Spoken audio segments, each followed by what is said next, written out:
Well, there's plenty of food for thought for the drivers in our first race. It's the St Mary's Trophy for saloon cars of the early 60s, and the grid ready to go. And away we go then, and up front it's the two big Ford Galaxies.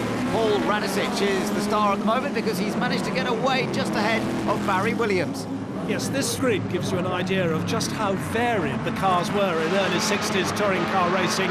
Little minis, very quick. Darren Turner there working away, nibbling at the boot lid of that Lotus Cortina. Fantastic contrast, isn't it? The two Galaxies up front, Paul Radisich from Barry Williams, then Jackie Oliver in a BMW in third place, but the V8-powered Galaxies are really driving away at the moment. We go on board with Anthony Reid, touring car titan, and battling with Richard Atwood up on the outside. Anthony's in a Jaguar.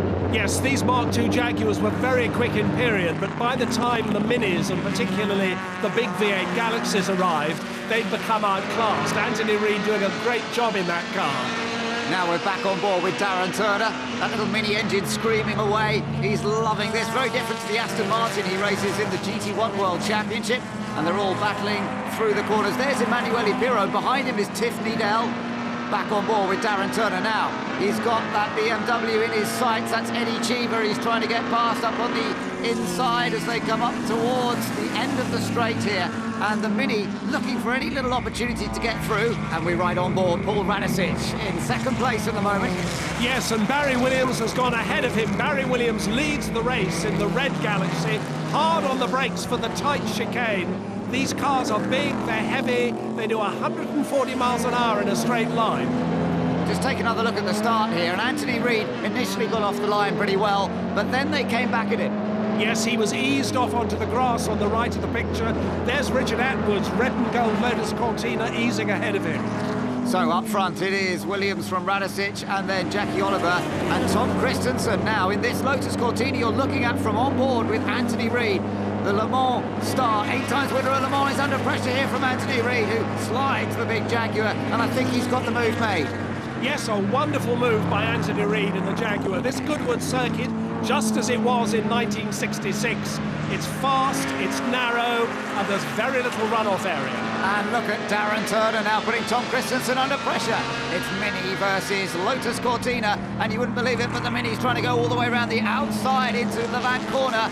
Has he done it? I'm not quite sure he has. Meanwhile, we're on board with Andy Prio, and look at the tussling Cheever and Atwood are having just ahead of him.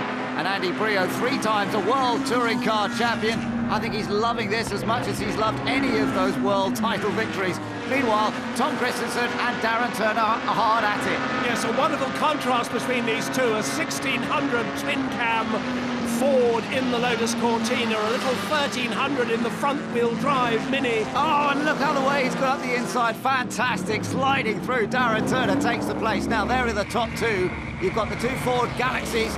Bit different. Oh, and that's a problem for Barry Williams. Williams is in trouble. He's coming to a halt. Something has gone radically wrong, and the car is slowing to a halt, turning into the paddock. Barry Williams out of the race. So this becomes the battle for third place, because Jackie Oliver is still running in second in the BMW. Anthony Reid in the Jaguar in third. Darren Turner in fourth place. That little Mini is still flying along here. Yes, out of Ford water, long, fast right-hand flick.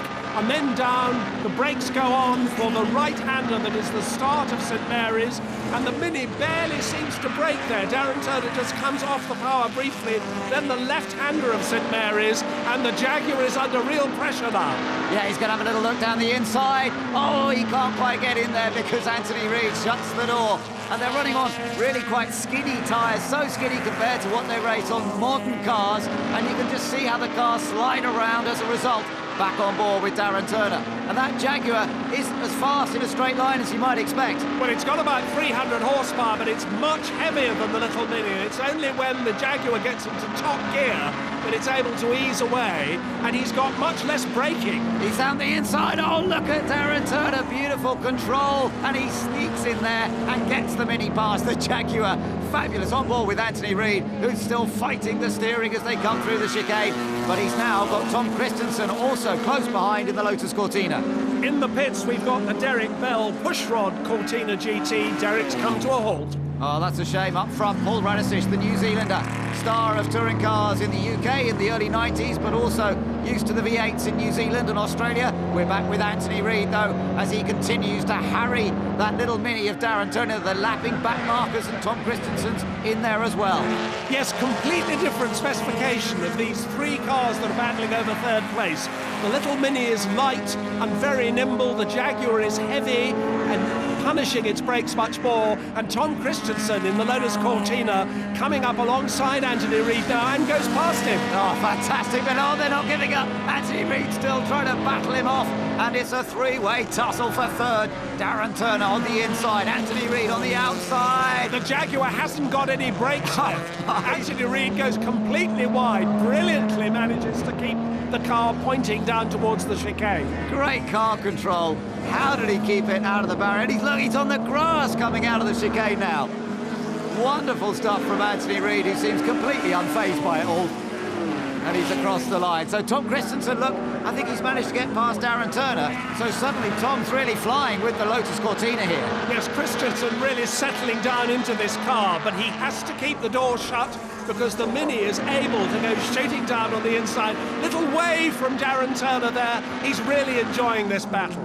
But up front and a long way ahead is Paul Radisich. He's totally in control. Once Barry Williams went out of it, he's had it all his own way. Look at this. This is what happened to Anthony Reid.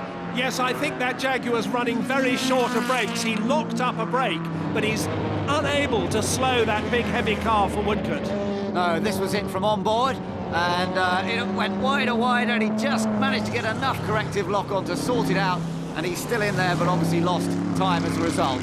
Here comes Paul Radisich, though, and it's all looking good for the Kiwi. An absolutely superb drive up front in the big Ford Galaxy, and Paul Radisich is going to take victory in the St Mary's Trophy. A lovely performance from him. Second place is going to go the way of Jackie Oliver in the BMW 1800, and Tom Christensen is going to come home, I think. Yep, there he is. He's going to take third place. Darren Turner has to settle for fourth place in the Mini, and Anthony Reid has survived despite his lack of brakes. He's a little bit behind them, and he's brought it home in fifth place. A fantastically entertaining St Mary's race for these 1960s saloon cars. Radisich winning from Jackie Oliver, Tom Christensen with Darren Turner and Anthony Reid completing the top five. Paul Radisich, massive front-engine V8 rear-wheel drive. That's your bag.